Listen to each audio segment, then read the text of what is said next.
Welcome to Creating a Disruption, the podcast that focuses on ways to disrupt the traditional classroom setting by using evidence-based pedagogy such as active, collaborative, and experiential learning. I am your co-host, Brian Hall, Associate Professor of English and coordinator of Studio 101, which is a creative learning space at the Metro campus of Cuyahoga Community College. And it is the space we are recording from today. I will turn it over to my co-host, Kara DePaul, to introduce herself before we start our conversation with today's guest. Thank you, Brian. My name is Kara, and I'm the Director of Faculty Development at the college, and I also teach business part-time. Thank you. Today's guest is Professor Stacey Souther, psychology faculty at the Eastern Campus at Tri-C. In addition to being a faculty member for going into your 19th year, she is also coordinator of psychology on the Eastern Campus, and she is also the college-wide faculty development coordinator. Thank you so much for joining us. And before we get started, can you provide an overview of what you do as your role as a college-wide faculty development coordinator? Yes, thank you both for having me here. I guess to give you the overview of my role here, we help to kind of give you the overview of my role in faculty development in general. I started in faculty development kind of organically. I attended a conference in 2016, the Lilly Conference down in Austin, Texas, an active learning conference, and I came back extremely excited and basically completely rewrote my class, and it kind of started that way. So we started taking groups of faculty to the Lilly Conference, and then I realized I'm doing some faculty development things. So I started off as the Eastern Campus Faculty Development Coordinator. Tri-C has 4 different campuses, so we have a college faculty development coordinator at each campus. And then over COVID, I started serving for a year as a faculty liaison to help with faculty development and moving all of the things online and to help assist faculty as needed with faculty development. And so last year we developed the college-wide faculty development role, which basically means I'm here to help support faculty college-wide with college-wide events and any kind of activities that faculty want to do for professional development. So going back real quick to that experience at the Lilly Conference, what was it that made you go, I need to make these changes? Was there one session, or was it where was that aha moment, if you can remember? Yeah, it's kind of the culmination of the event, right? I mean, I think just seeing a group of people who were very excited about doing things differently. I love to teach. I went to grad school and was trained to either teach or do research, and I chose the teaching route. But I was starting to get bored. I was getting bored of myself and the traditional way of doing things. And I figured if I'm bored, my poor students, they have to be bored too. So I think just the idea of trying something new, the flipped classroom was all the rage at the time. And so the timing actually worked out really well because the conference was in January after our college-wide campus days and mandatory days, but before the 14-week session started. So I wasn't teaching yet. So I came back and I had almost 2 weeks to be able to revamp. So I revamped the whole class in 2 weeks.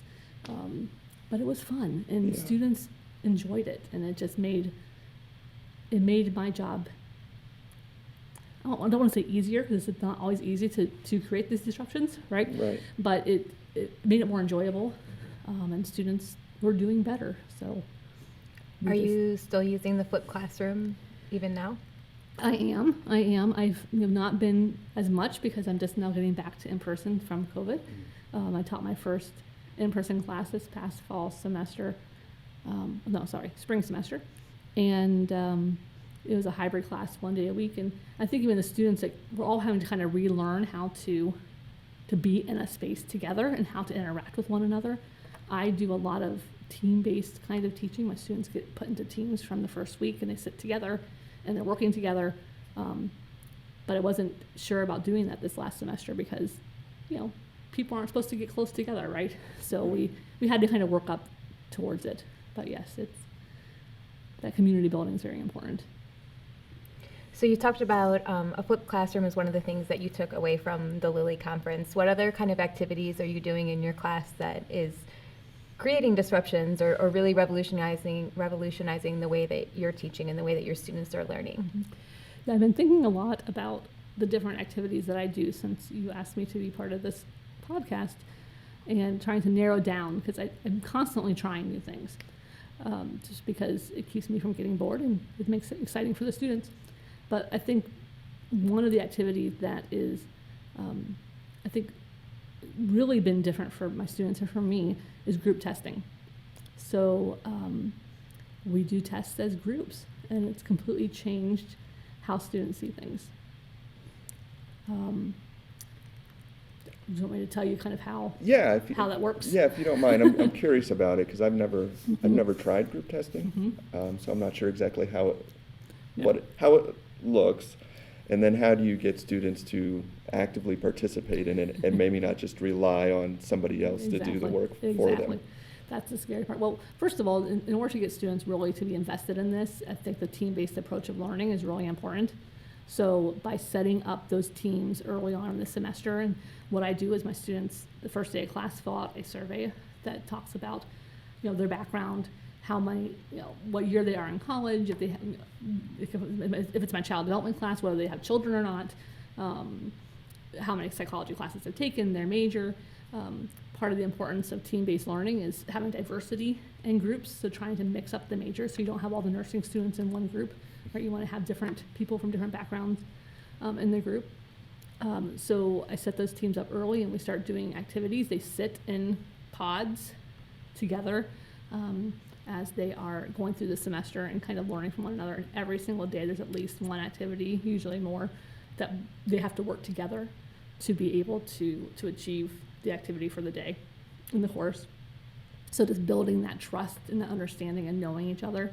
We play the name game for the first 2 or 3 weeks of class, so everyone makes sure they knows the name and they know who's in the room beside them. For a long time, I knew how important it was for me to know my students' names, but it clicked a few semesters ago that, I guess it's been a while now, right before COVID, but it clicked that students don't know who's sitting beside them in the classroom, and that's really part of that importance. Yeah, and that's pretty amazing too sometimes, that you can go before COVID 16 weeks, 2 or 3 days a week, and you realize that the students don't even know who they've been sitting next to the entire time. Exactly. So with the group stuff, is that day one? Go start with it? Yeah, exactly. So they get put into groups in the first week. So as soon as day one, I get the survey and we start talking. And the table's already set up in groups, so they're already kind of sitting in a group. They just may not sit where they think they're going to sit when they come back the next time. And so we make name tags the first day, little name placards. And so what I do is then I collect them at the end of that class period so that I can put them in groups. And then when they come back in, they just find the table with their group. It's kind of like they're coming to their own wedding table, right? And find out where they're sitting, but they get into their group. So is the classroom already set up in pods, or do you go in and intentionally arrange those? I've been in a classroom that had movable furniture, and so generally they're set up in pods already, but sometimes I have to make changes depending on how many other people are using the room. So I've been lucky that I was able to do a classroom that was assigned for active learning, so it mostly stayed in place, which is helpful because you have to rearrange it every day. Do you mind sharing which classroom that is at the Eastern Campus? Or does it vary depending? Or is that a secret and you don't want anyone to know? I can't remember what the number is. I haven't taught in it since pre-COVID, so it's in the EHMC building, the Mandel Community Center building. It's upstairs, second floor, but you can go through the CLE. The CLE is who was using that room and arranging that schedule. So we were scheduling it through the CLE. So they can contact Heather Young at the Center for Learning Excellence at the Eastern Campus, and then she can help coordinate the actual classroom. Or if you were at the Metro Campus, for example, you could come here and use the studio. Oh, absolutely. Yeah, exactly. It'd be a space just like this in the studio would be the same kind of learning. Okay. Yeah. So that's the step. The first step, right, is really making students want to know each other and be engaged with one another and care about the responses of working with one another, because that's how they're going to get invested in and be involved in doing group testing. So one of the things that students are required to do for the group testing is I do have study guides that they have to complete, so that I know that they've all completed something and they're coming in, they're prepared to take this test together. So that's part of the day before the test. I have to make sure that they've completed their study guide so I know that they've invested themselves to be ready to take this test. So they do the study guide on their own On their prior own. to class, and then they come in to do the group testing together. Correct. Okay. Correct. So the test is broken up into two different pieces. The first part is a multiple choice section, and the second part is an application section. So the multiple choice section is 10 questions, and it's basically the main things that they're going to need to know to be able to do the applied part in the second half of it. And so it's multiple choice. Students take them individually at first. I use a scannable app on my phone to just scan. So as soon as they finish, they raise their hand. I walk over. I scan their test, so I know I have their initial original test. And then once everyone is finished, they do it a second time as a group. And they use a card called the If At card, which is a scratch-off card. And Here. I'm going to So do my best to try to show it. yeah, but it's If At, and I do know. I was going to tell you who made them, but it's changed because the company that made them actually closed over COVID, and it's just been reopened and started. So I don't remember who the new person is now. But basically, an If At card is like a lottery ticket, and so each number has a star that's already on the card, and it's covered up, and you can't see through it. Students always look through it, try to find the answers. But what they do is they have to agree as a group on each question, and before they do, they have to all agree before they scratch off the first answer. And if there's a star exposed, it means they had the correct answer, so they know right away whether they got that question correct or not. I give 2 points per question, so they can actually do it twice. So if they get it right the first time, they get 2 points. If it takes them 2 times, they get 1 point. So they can still get partial credit. But the main important thing is they have to all agree. Now, I do give students the option, if they absolutely cannot agree, someone can say, I want to opt out. I'll walk over and I'll make a note on their test that they're opting out. I think it's happened once in all the semesters I was doing this. And they ended up being, that person ended up being wrong. So they were like, I shouldn't have opted out. Right. That kind of makes sure everyone's involved. But the nice thing is then by the end of that test, that first part of the test, they've all had the basic main points that they needed to know. They all know the correct answers, which helps set them up for some success for the second half of the test. The second half of the test is all applied. There's some essays, there's some, sometimes there's fill in the blanks. It depends on how to kind of get them into it, but it's things to help them apply the material. And again, they have to agree. They just turn in one test for the group, but each student does have their own sheet that if they disagree, they can write down their own information, and they all at the end have to also write if they feel like someone did not do enough of their class. They have to say, hey, Kara slacked off and didn't do her homework and Kara. did nothing here. Yeah, it happens sometimes. And yeah, but actually the only time students have identified anyone is they've identified themselves. I feel like I wasn't prepared enough, and I'm like, Wow. Wow. yeah, because they don't want to let their friends down, right? And they're Sure. doing things, but there's nothing better than listening to your students go, no, mitosis is this, meiosis is this, and they're talking it out, Yeah, and they're hashing absolutely. it out, and they're figuring out the answers together out loud. And that's what I want my students to know, right? I could just do all tests and by themselves and just make sure they can regurgitate it, but being able to apply it and then explain it to someone else, it's like music to my ears. It's like the best thing of a classroom. I love sitting and listening to the students just kind of hash it out and talk through it. Yeah. And it gets better as the semester goes on. So the first test is a little bit rough, right? They're a little quiet, but they get to know each other better, and they do it. And it just takes off the pressure. I always tell students that they'll never be harmed by the group portion of things. So like with a multiple choice test, so that if they happen to on their multiple choice test, I will average their score. Usually students do it by themselves, have a lower score than the group together, so the group will help bring up their score. If on the off chance they happen to have a higher score than their group does, they get the higher score, right? So I'm not gonna let them be hurt by the group. But it helps build that confidence. Now, would you say that the comfort level in the group, it helps because they've been together since the first week or so? Because I could see it being, I don't really know who this person is, and I could see limited interaction at that point. But establishing it early on really helps with. Exactly. And building community is a very large part of Yeah. my class. And I tell my students this. I tell them why we're doing these. I tell them why it's important and how it helps. And there's always students who are like, I don't want to do this. I had one student one semester who I remember the very first test. She was like, I do not want to do a group test. I want to do it by myself, and just was really not happy with it. But she did it. And afterwards, she's like, wow, I love this. Yeah. Well, then it just happened to be on test 2. She ended up in the hospital. So she had to take it by herself in the testing center. And she came after class afterwards like, I never want to do a test by myself ever again. I need my Yeah. classmates. And, and she was a very good student. And she did fine on the test by herself. It just wasn't the same, right? She's like, think about when you take tests, right? How often anxiety plays a role and you just forget what you know and you can't really think it through and you're just trying to hurry through it. Well, it's written in a way that they have time to just think about it and talk about it and interact. And it's just, it's organic and it's fun. And I can't say that all students learn everything and that there aren't some students who aren't doing as well as others in terms of how much they are bringing to the table. But overall, it's been extremely successful. Yeah.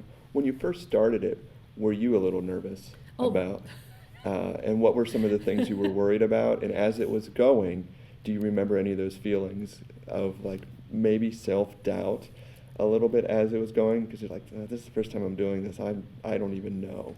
Yeah.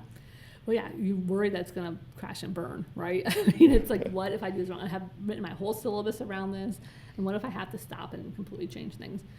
But then, I told my students the very first semester, I'm like, we're trying this out. I'm not sure how this is going to work. The research shows this is going to be good, right? There's lots of research on team-based learning. I'd done several trainings.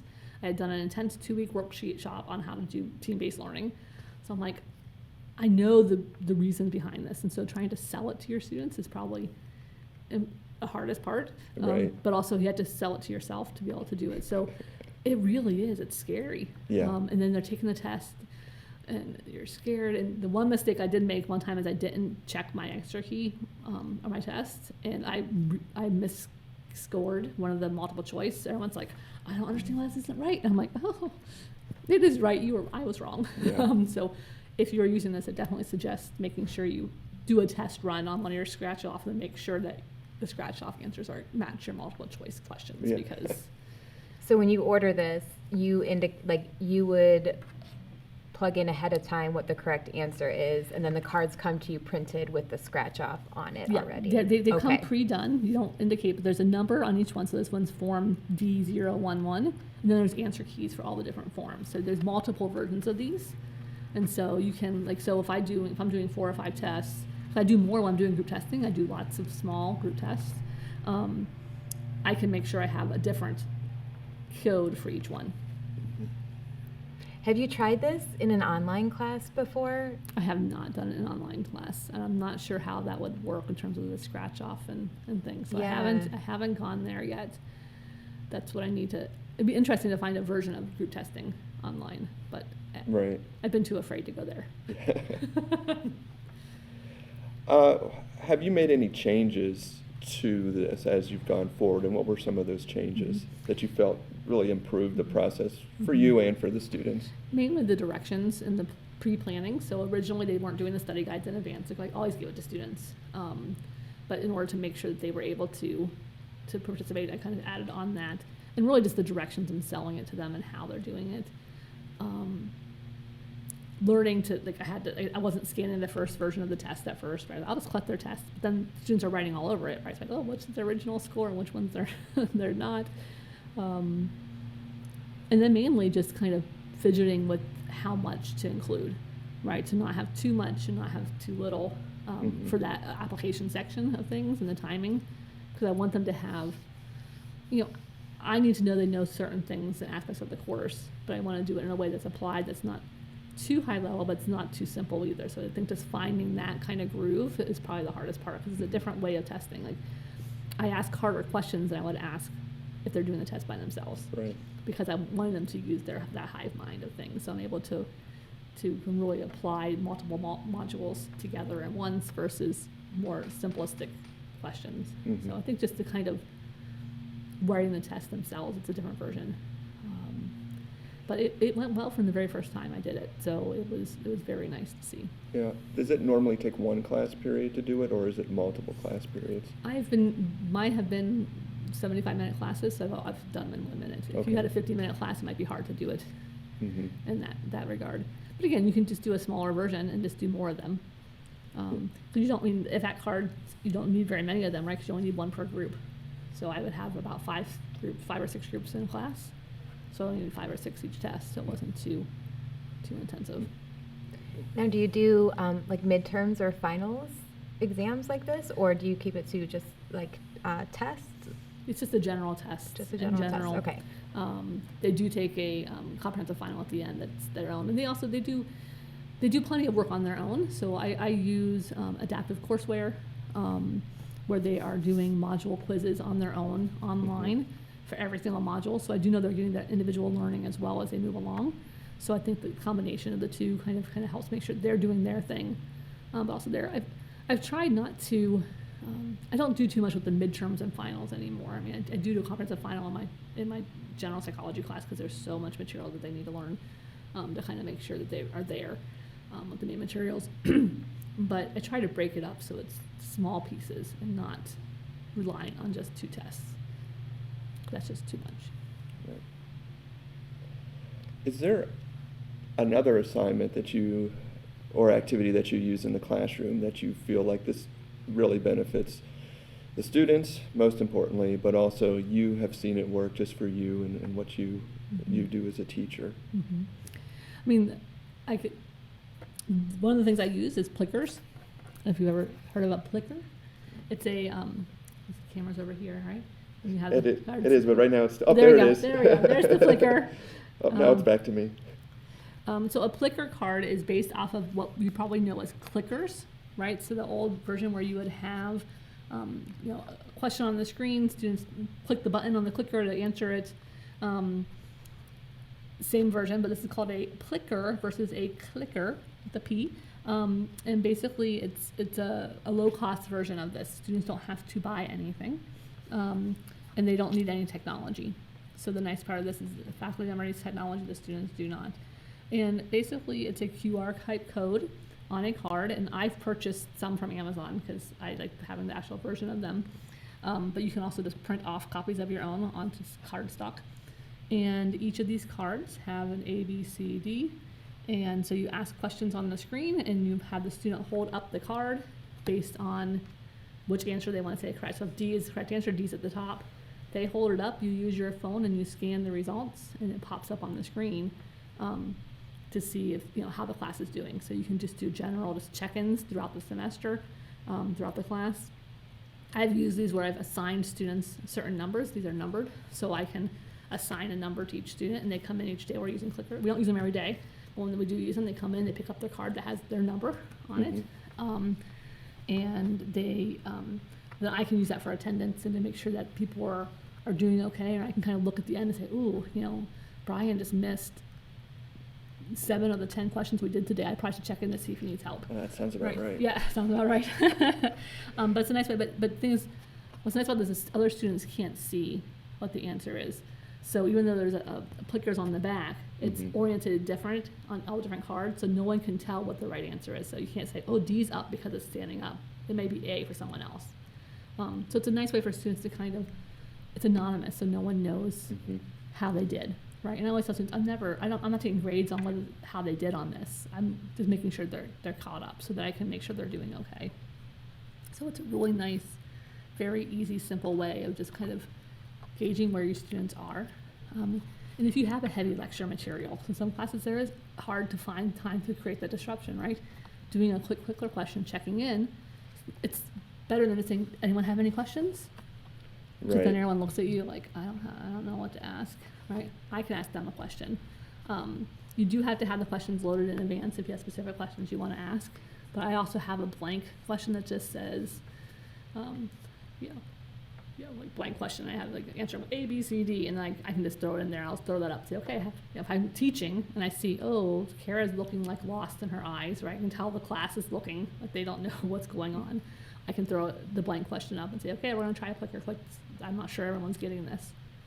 How many times have you had students? I get it. Yep. Well, all the time. Totally. And then later you go to do a test and like, oh, they totally did not get that. Right. Well, it's one thing I've always talked about is that you never know where the students are because they'll always go yes. They go yes because maybe they want just to move on, get out of class sooner, or they don't want to look like they don't know. And finding these ways to see exactly what they know is important, and that sounds like a great one. Absolutely. I mean, and you can do things even like a question about, I need more time on this topic, or I didn't understand this, yes or no. I mean, you don't have to share the whole screen to everyone else. You could just do it just to get the feedback from them, just to be able to kind of make sure they know where they are. But it's a nice little break in between lectures as well. Yeah. What I like about this is that, like, if Brian and I were the students, right, we would be holding the Plickr card up to you, like in the front of the classroom. So we're not looking at each other, seeing, what he's answering. Well, and it's small enough you can't really see how the others are answering themselves. I mean, it is pretty fast once you learn how to do it. Students will tend to put their fingers in front of it, or if they angle it wrong, or depending on how lighting is in the room, it can make it difficult for your phone to get it. So the first few times you take it, it's like you're walking through the room and trying to get everything to scan, but you really can stand in the front of a large room and just get them all. And the nice thing is you can have your screen showing up, and it'll show you which ones have been answered, which ones haven't. So it won't tell whose answers, but you can say, oh, I'm missing number 2. Who has number 2? Oh, hold yours up, right? So we can make sure you catch everyone as well. Do students ever give you feedback, like during the semester or at the end of the semester, about using Plickers or doing some of these group testing? I'm trying to think. I always do some kind of survey at the end of mine just to have information. And overall, students sometimes are skeptical at first, but seem to really enjoy it by the end. And I think no matter what you're doing in your classroom, if you try something new, you have to tell the students why you're doing it. Right. Otherwise, I think it's busy work, right? I can't believe you're making me do this. It's just, you just don't want to grade as many tests. You're making us do group tests, so you have less work. Right. Well, actually, it's much more work for me to be able to write a test like this, right? And to change it and do these things. So it's helping them realize why you're doing it. That's what's really important.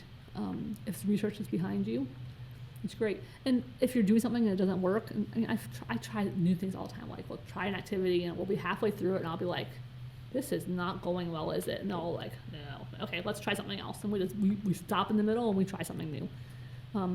Being flexible is important. How do students respond to those moments where you're just like, this isn't working, we have to move on? Do you think that makes them feel all right? Because like, all right, yeah, it's all right not to have something work and we can just shift into something else.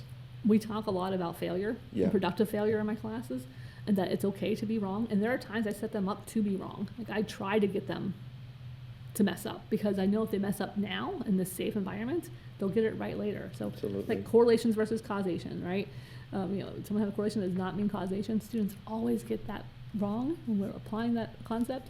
And they do a group activity about it, and then we talk about it afterwards, and 3/4 of the group will have gotten it wrong. And I'll be like, yes, you got it wrong. And they're like, what? Because I want you to get it wrong now, because we're going to talk about why that's wrong and what needs to be correct, so that when you take the test or you learn this, you need this later in a real life example, you won't get it wrong then, right? So I think that they appreciate that. They appreciate that we're not perfect, so it means they don't have to be perfect either, right? It makes such a difference. So I love that you give them the opportunity to learn from a failure, right? Because it's a huge learning lesson, no matter what, if you look for it. So can you talk a little bit about what do you do as faculty, if let's say you try to do something new in your classroom and it was a complete fail, complete flop. How do you debrief? How do you reflect? Do you talk with other faculty? Yeah, I think it's always helpful to be with others when you're trying something new. It's one of the reasons why we started some faculty learning communities around active learning and dynamic teaching that we did for a while, and I think we'll be doing some more new things at the college to help support that. If you can find a group of faculty to kind of try new things with, whether you're in an official faculty learning community group or even on your own and some friends of yours, it's so much easier. It feels better and safer. We're always so afraid to try something new sometimes, I think, because we're being evaluated, right? Especially if you're tenure track or going up for promotion. You don't want to screw up. You don't want your students going to the dean and complaining, right? So it is scary to try something new. But we do it with a group of other faculty. It kind of helps you kind of learn from that and work together.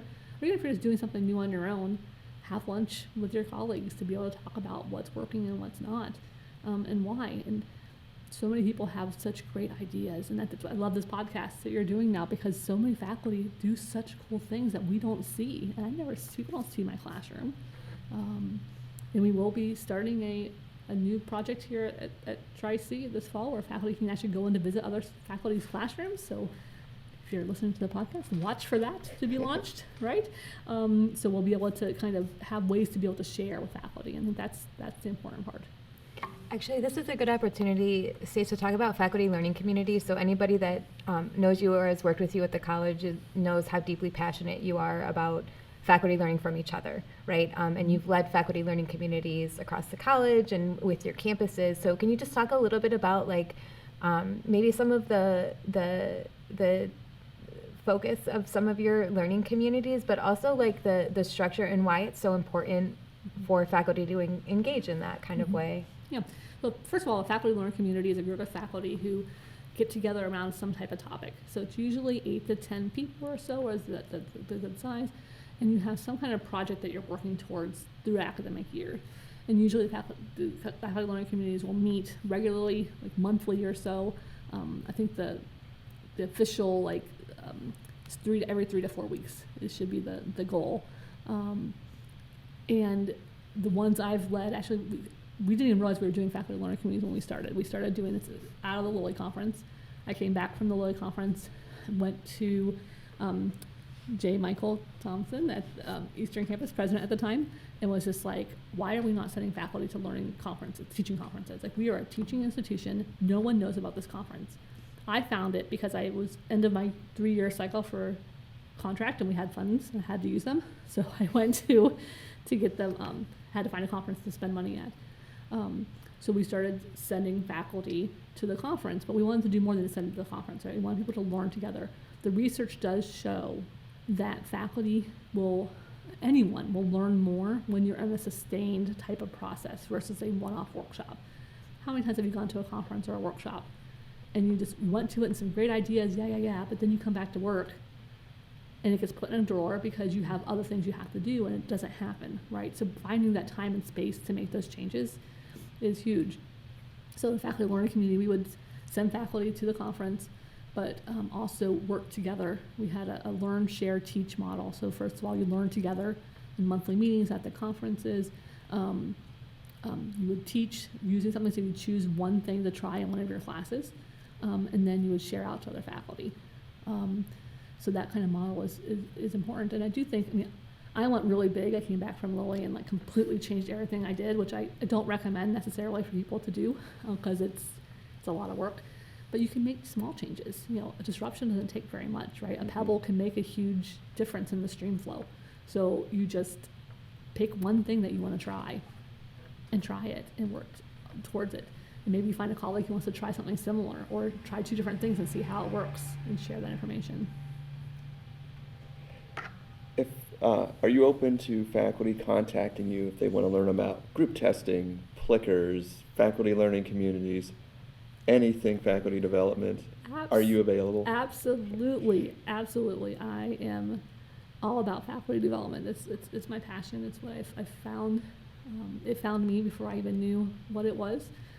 So I'm definitely here to help other faculty at all. And also I would love to hear your ideas as well. So faculty, please reach out to me about things that you are doing, because I am constantly in a state of learning and trying new things. So definitely, please reach out. Are you learning about anything exciting that you are going to try to implement in the fall or next year? I'm still debating what I want to do. I just went through the AQ course, Effective Online Teaching, and we will actually be doing a faculty learning community around it. For folks who have taken that course, it's a 2-semester long course where you just make changes for online teaching, and there's lots of ideas, and I'm still not sure what I want to do yet. I kind of want to make changes to everything, but I'm going to focus on some changes in my online classes, I think, with my discussions to try to make them a little bit more interactive. I feel like I've worked very, very hard to build community in my seat-based classes, and I feel like I'm just missing something from my online, and I need to find a way to kind of enhance that a bit in asynchronous classes. So that's my next step. That's something I've been trying to work on too, is the discussion boards and the online courses, trying to get the same level of engagement that we have in the face-to-face, and I do find it always to be a little more challenging. Indeed. So I wish you luck, and please let me know how it goes and what you do. I will definitely I'd share. appreciate it. Come back for another episode and Yes. tell us about how you increased engagement in your online classes. That sounds perfect. Wonderful. Well, thank you so much for your time and for your dedication to faculty development across the college. We all appreciate the work that you put in, and I know your students do as well. So thank you so much, and stay tuned for your next episode of Creating a Disruption, coming soon. Thank you.